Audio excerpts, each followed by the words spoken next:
ప్రతి దానికి మనం చేసే ప్రతి ఫంక్షన్కి బ్రెయిన్లో సర్టన్ ఏరియాస్ ఉంటాయి. అంటే నేను మీతో మాట్లాడుతున్నప్పుడు నా లెఫ్ట్ సైడ్ బ్రెయిన్లో ఒక పార్ట్ ఫంక్షన్ అవుతుంటుంది, మీరు చెప్పింది అర్థం చేసుకునేటప్పుడు ఒక పార్ట్ ఫంక్షన్ అవుతుంది. అట్లాగే మనం రాసేటప్పుడు కానీ, క్యాలిక్యులేషన్స్ చేసేటప్పుడు కానీ, మ్యాథమెటిక్స్ చేసేటప్పుడు కానీ, ఎవరైనా చెప్పింది అర్థం చేసుకోవడానికి కానీ, లాజికల్ థింకింగ్కి, అట్లా different parts of the brain activate అవుతూ ఉంటుందన్నమాట.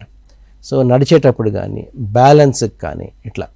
కాబట్టి ఏ పార్ట్ ఏది ఎఫెక్ట్ అయినా కానీ దాని ఎఫెక్ట్ బాడీల మీద ఇమ్మీడియట్గా చూపిస్తుంది. కాబట్టి brain health is very very important. So ఎక్కడ మనకు పేషెంట్కి వచ్చే డిజబిలిటీ ఏదైతే ఉంటుందో, ఏ పార్ట్ ఆఫ్ బ్రెయిన్ ఎఫెక్ట్ అయింది దాన్ని బట్టి. సపోజ్ యూజువల్గా ఏంటంటే right side of the hemisphere, left hemisphere అంటాం అనమాట.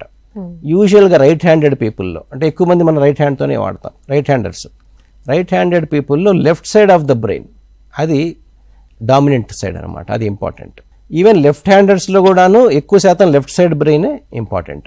ఎందుకంటే స్పీచ్ ఫంక్షన్ కానీ, అంటే మనం మాట్లాడేది కానీ, లాంగ్వేజ్ ఫంక్షన్స్ అంటే అవతల వాళ్ళు మాట్లాడేది మనం అర్థం చేసుకోవడం కానీ, రీడింగ్ చదవడం కానీ, రైటింగ్ కానీ, ఇవన్నీ లెఫ్ట్ సైడ్ ఆఫ్ ద బ్రెయిన్లో ఉంటాయి.